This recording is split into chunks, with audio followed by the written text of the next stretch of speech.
Muy buenas, esto es Marginal Studio, yo soy Josué Moreno y hoy vamos a hacer un vídeo que tenía muchas ganas de hacer. No he podido hacerlo antes por problemas de logística y por falta de tiempo, y se trata de la deconstrucción del Joker, la famosa película de Todd Phillips con el gran Joaquín Phoenix a la cabeza. Es una película que no necesita presentación, el gran éxito de la pasada temporada, y vamos a meternos ya rápidamente. Pero antes quiero hacer una pequeña aclaración, y es que vais a notar que mucho del análisis fotográfico que voy a hacer ahora se parece bastante al análisis fotográfico de otro vídeo que subí hace poco, que es el del Club de la Lucha. Y es que en muchos aspectos la fotografía ha coincidido. No quiero ser muy redundante en los vídeos que haga, así que procuraré que en la próxima película que desconstruya o analice, pues tenga un esquema fotográfico diferente a estas dos, ¿de acuerdo? Nada más, esto es una especificación, y todo lo que va a venir ahora después es todo una opinión personal y un enfoque personal sobre la película. Así que espero que lo disfrutéis y nada, sin más preámbulos, empezamos.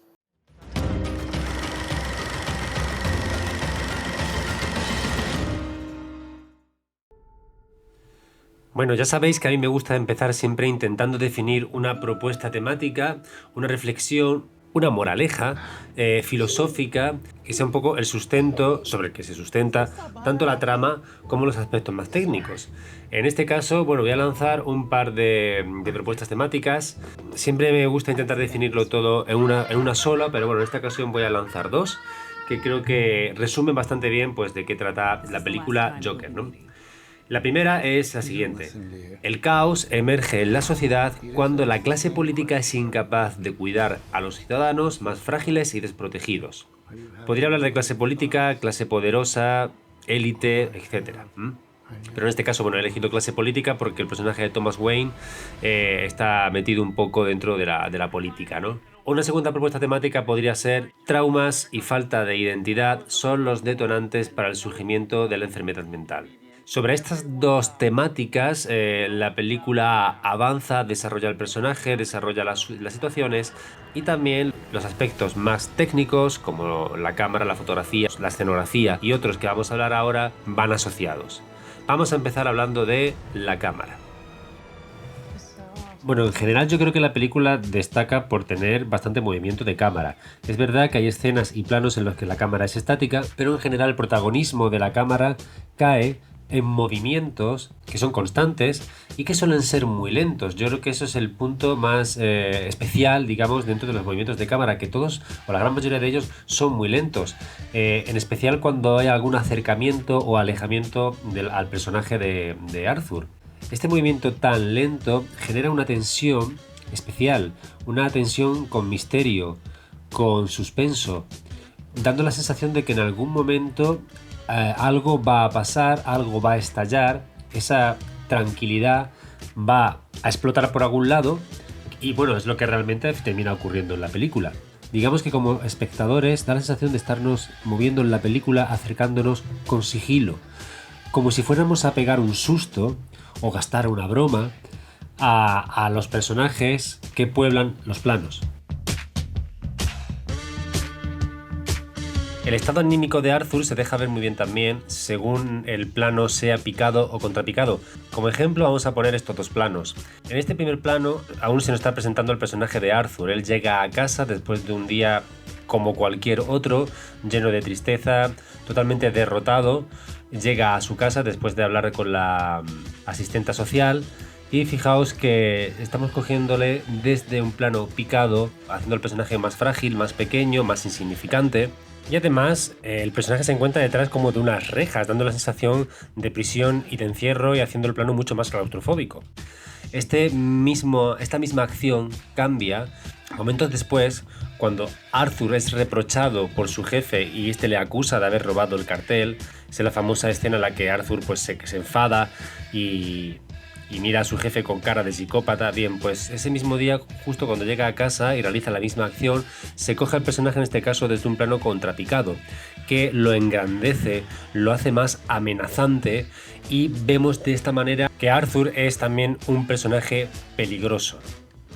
La escalera y el uso de los picados contrapicados es desde luego un símbolo muy claro de la relación que Arthur tiene con el sistema. La escalera significa el necesario esfuerzo que Arthur tiene que hacer día a día para conseguir estar integrado en la sociedad y no volverse loco del todo. La primera vez que lo vemos subir las escaleras lo vemos desde dos planos, un contra y un frontal ya arriba. La sensación que tenemos entonces es de completa derrota. Esta sensación se acentúa con el siguiente plano en el que vemos a Arthur llegar a casa desde un plano inclinado, cuesta abajo, en donde parece que los coches y los edificios y hasta el propio Arthur se van a caer por la pendiente. La segunda vez que lo vemos subir por la escalera solo lo vemos desde un contrapicado, pero ya está casi arriba y la sensación que tenemos es mucho más épica. Sentimos que el esfuerzo es enorme, pero que tiene suficiente fuerza como para poder conseguirlo. Pero la tercera vez que lo vemos es muy diferente. Baila sobre las escaleras, pero no en la parte superior, lo que nos hace suponer que ha desistido de querer sentirse parte del sistema.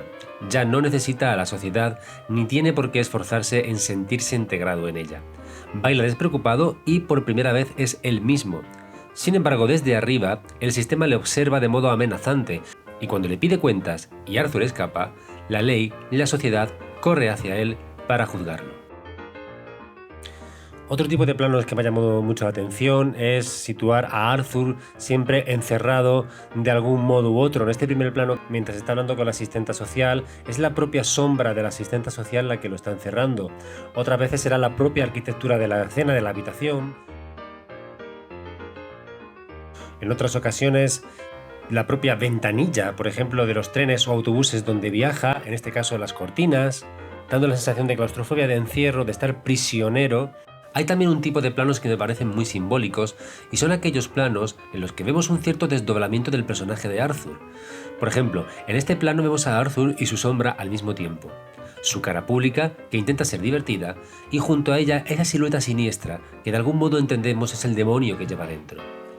En este otro plano vemos a Arthur reírse de los chistes de sus compañeros, y mientras lo hace le vemos la cara, pero inmediatamente después la cámara se sitúa a sus espaldas, mostrando a un personaje que no tiene rostro, que no tiene una identidad definida. En este otro ejemplo, Arthur está a punto de salir al escenario. De nuevo, de espaldas, lo vemos bailar de manera extravagante, mostrando una forma de ser muy diferente a la que momentos después presentará en público en el programa de Murray. Parece que estos momentos nos intentan dar una pista de la escisión que el personaje arrastra consigo mismo y con respecto a la sociedad. Y aunque esto tiene que ver más con el montaje, quisiera mencionar también este momento de la película en la que la narración se disloca completamente, haciéndonos perder la referencia espacial y temporal, justo como le está ocurriendo a Arthur después de que su madre caiga enferma. Excuse me, sir. Does your mother take any medications? No. Excuse me, I couldn't hear you. No. Sir, when was the last time you spoke to her? I don't know.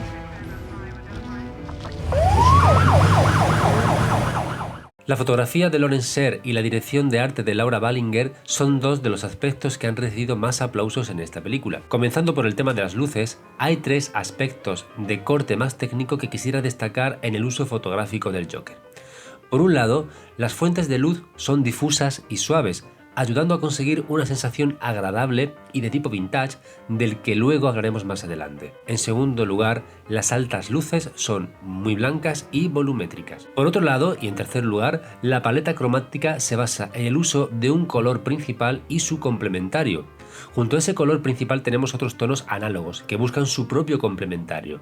De este modo existe un constante diálogo entre colores en el tratamiento de la imagen, tanto a nivel fotográfico como a nivel escenográfico. Pero, ¿cómo se traduce esto a nivel temático o narrativo? Empecemos por el último punto, los colores. Es en este punto donde he encontrado grandes coincidencias con mi anterior análisis, el que os comentaba, el Club de la Lucha. Básicamente tenemos tres tonos de temperaturas principales. Tenemos la luz azul o fría. Esta luz va asociada a tres aspectos en la película: la tristeza, la ciudad y la identidad paterna, y ambas además están muy relacionadas a su vez entre sí. Mencionábamos al principio del vídeo que gran parte de la patología de Arthur se basa en el hecho de no tener un origen claro. De hecho, el personaje del Joker siempre se ha caracterizado por tener un origen confuso. La tristeza de Arthur le hace buscar a lo largo de la trama respuestas sobre su origen y más concretamente sobre la identidad de su padre. La busca primero en Thomas Wayne, figura pública principal de la película y representante del presente y futuro de la ciudad de Gotham. Tristeza, ciudad, padre. La ciudad de Gotham es incómoda, está sucia, es agresiva, es inhumana y no cuida a los más desprotegidos. Es una proyección de su orfandad y de su posible padre, Thomas. Sin embargo, en donde realmente Arthur proyecta su necesidad de amor paternal es en Murray, el personaje de Robert De Niro. Esto se ve claramente en algunas escenas de la película y en el final. El nacimiento total del Joker no sucederá hasta que no mate a la que siempre fue su supuesta madre, por un lado, y por otro lado al padre ideal, aceptando así ser un hombre sin origen definido, sin identidad propia, sin pasado, sin raíces, sin hogar, sin valores, puro nihilismo y caos. Como siempre ha ocurrido con la luz verde, esta luz va asociada a desequilibrios y estados mentales patológicos. Esta luz nos suele advertir de que algo no anda bien. Y bueno, ¿qué vamos a contar en este sentido del amigo Arthur? En muchos momentos esta luz verde aparece en el propio hogar de Arthur, lo cual es bastante representativo. Pero también lo hace en escenas en las que la patología alcanza estados superiores.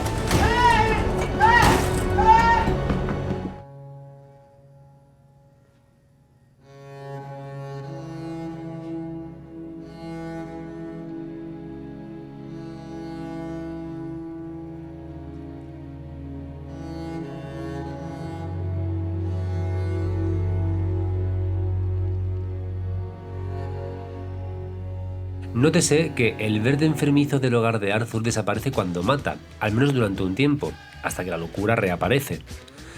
Primero ocurre cuando mata a los hombres del vagón y luego a su compañero de trabajo cuando va a visitarle.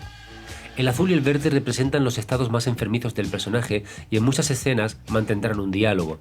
Por ejemplo, cuando Arthur camina por la calle, la luz es azul y cuando entra en casa ya es verde. En este otro plano, la luz azul viene de la calle, es decir, de la ciudad, pero en primer plano tenemos una iluminación verdosa, la enfermedad.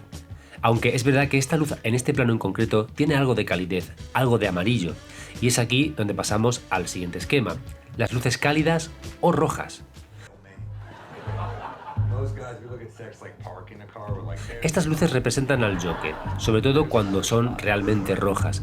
El rojo, el color más vivo, es la superación de ese estado de apatía para convertirse en otro ser, ya liberado, dispuesto al caos y a no dejarse pisotear por la sociedad y por su propia enfermedad mental. Es el momento de aceptación de su ser.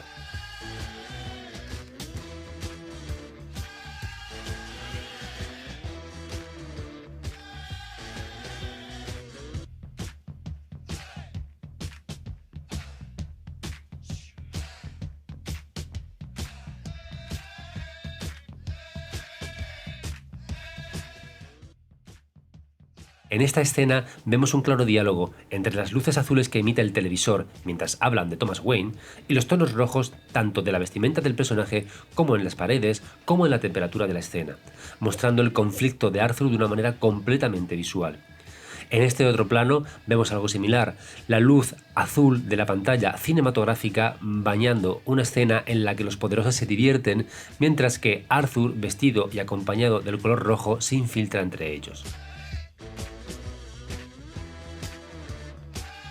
Otro recurso lumínico que me ha llamado mucho la atención es el uso de las altas luces, es decir, las luces más luminosas. Estas luces son muy blancas y tienen volumen, como los haces de luz en las artes escénicas. En muchas ocasiones se proyectan sobre el personaje en forma de foco.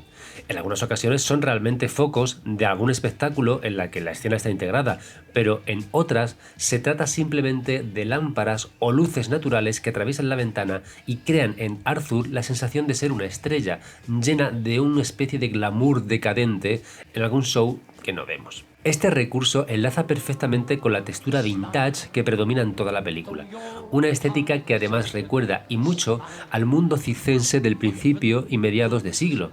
Parten de un punto de vista realista, pero si nos fijamos más concretamente, muchos escenarios recuerdan a escenografías circenses. Por ejemplo, en el lugar de trabajo destaca sobre todo el camerino. Pero allí es donde además vamos a encontrar también elementos y personajes propios de la farándula. You'll see the sun come shining through for you. Light up your face with your... Tenemos este sugerente plano con la noria al fondo por otro lado. Y también tenemos las cortinas del programa de Murray, cuyos colores son claramente circenses. Tenemos incluso el vagón de metro en donde se producen los asesinatos y que, a mi parecer, recuerda y mucho a un carrusel antiguo, vintage. Y fijaos incluso en el uso de la barra por parte de este personaje, como si fueran las típicas barras de los caballitos en donde se suben los niños. Toda la fotografía está bañada por este aire nostálgico circense, propio, claro, del Joker de los payasos, y se contrapone al frío y azul mundo de Gotham representado por su todopoderoso Thomas Wayne. Se ha especulado mucho sobre si la historia de Arthur es real o no. Esta reflexión surge especialmente en su tramo final, en donde vemos a Arthur en un psiquiátrico riéndose de un chiste que su médico sería incapaz de comprender. Esto hace suponer que toda la historia contada por este personaje, cuyo nombre puede que ni siquiera sea Arthur, ha sido inventada y todo el tiempo hemos estado dentro de su cabeza. El Joker ha sido un personaje cuyo origen nunca ha estado claro del todo, y en esta película, tal y como hemos visto, se juega precisamente con esa idea de falta de identidad y el consiguiente trastorno que puede acarrear. No voy a dar ninguna teoría definitiva en este sentido, pero sí soy partidario de esta idea de que todo ha sido una fantasía de este Arthur Fleck, o Joker, o quien quiera que sea este hombre. En esta última parte, ninguno de los esquemas de luces analizados anteriormente se aplican. Lo único que nos queda es cierta tonalidad verdosa que viene muy al caso, ya que nos encontramos en un psiquiátrico. La luz es muy luminosa, muy blanca, se ha perdido un poco esa textura vintage, la parte circense ha desaparecido completamente, dando la sensación de que nos ubicamos, como digo, en un espacio completamente diferente a lo visto hasta ahora. Además, un dato curioso, fijémonos que siempre que aparece un reloj en la película, este marca la misma hora, las 11:10, por lo que, como poco, estamos en un punto de vista que no es del todo convencional. Intencionadamente, se nos está haciendo dudar sobre la realidad de los hechos que se nos presentan. Por último, quisiera exponer una idea muy interesante cuya inspiración me ha llegado a través de un vídeo del canal de Aaron Rodríguez Serrano, otro analista cinematográfico muy interesante cuyo enlace os dejo en la descripción y que os recomiendo muy mucho. A partir de una idea desarrollada en su vídeo Joker Fred Astaire, he llegado a la conclusión de que existe un recorrido por la historia del cine y la televisión asociada a la evolución del personaje del Joker. Veámoslo. Estos territorios serían 4. El primero es el cine mudo. Fijémonos que los momentos de mayor ternura e inocencia del personaje están asociados al cine mudo. Esto se ve al principio de la historia y cuando está viendo la película de Chaplin en el cine. Vemos a Arthur reír, pasarlo bien, como si estuviera jugando, como si fuera un niño. Nos hace sentir algo muy parecido a la ternura. Pero el cine mudo es un cine, pues eso, mudo. En estos estadios, Arthur aún no es capaz de hablar, de expresarse, de ser quien realmente es inmaduro y en los ambos casos citados es curioso cómo termina siendo agredido poco después de mostrar dicha inocencia. Por lo que el cine mudo lo hemos asociado a un estado del personaje en la que es maltratado, es frágil y es incapaz de salir adelante. Tras este estadio aparece la película Shall We Dance, o Ritmo Loco como fue traducida, una película de Fred Astaire que, al ser una película musical, rompe obviamente con el cine mudo. Vemos a Arthur en un determinado momento apuntar con su pistola hacia esta película emitida en televisión. También apunta al sofá vacío donde siempre se ha sentado su madre, ofreciéndonos un símbolo claro sobre su necesidad de cambio, de trascender del mudo al sonoro, de aprender a expresarse, de aprender a defenderse, de sentir la necesidad de dejar atrás las reglas tradicionales que hasta ese momento le han llevado hasta ahí. Esto lo consigue en el siguiente territorio, el cine moderno, encarnado principalmente en el cine de Martin Scorsese y en sus dos películas de referencia para este film, El Rey de la Comedia y Taxi Driver, con la que comparten estética y temática, pero además un claro gesto revelador para el tema que estamos tratando ahora mismo, el disparo en la cabeza. Los cineastas de esta época supusieron una corriente renovadora en Hollywood y reescribieron el lenguaje para las narraciones venideras. De igual modo, Arthur, en este espacio, por fin rompe con su anterior yo, frágil y desvalido, y a través de la violencia se empodera y reniega de la sociedad que tan mal lo ha tratado. Aquí Arthur ya es el Joker. Por último, el territorio televisivo, que engancha con la posmodernidad y la falta de una verdad con la que sentirse identificado. Es igual que ocurre con la identidad poliédrica del Joker, que no sabe quién es ni le importa. Podemos escoger la verdad que más nos interese en función de nuestras necesidades, como hace Joker, inventarnos una narrativa o tener un origen diferente en cada ocasión. Y esto es todo, espero que os haya gustado. Creo que es una película que tiene muchas más lecturas de lo que a primera vista parece tener, con muchos significados ocultos. Es una película más compleja de lo que, repito, a priori podría parecer, al menos esa es mi sensación desde la primera vez que la vi hasta que he construido este análisis. Y nada, espero simplemente que os haya gustado. Ya sabéis que si le dais clic al suscribir o al me gusta, pues me hacéis muy feliz. Espero poder subir vídeos muy pronto, nada más. Os iba a despedir con intentando imitar la risa del Joker, pero mejor no, mejor no. Así que nada más, muchas gracias y hasta pronto.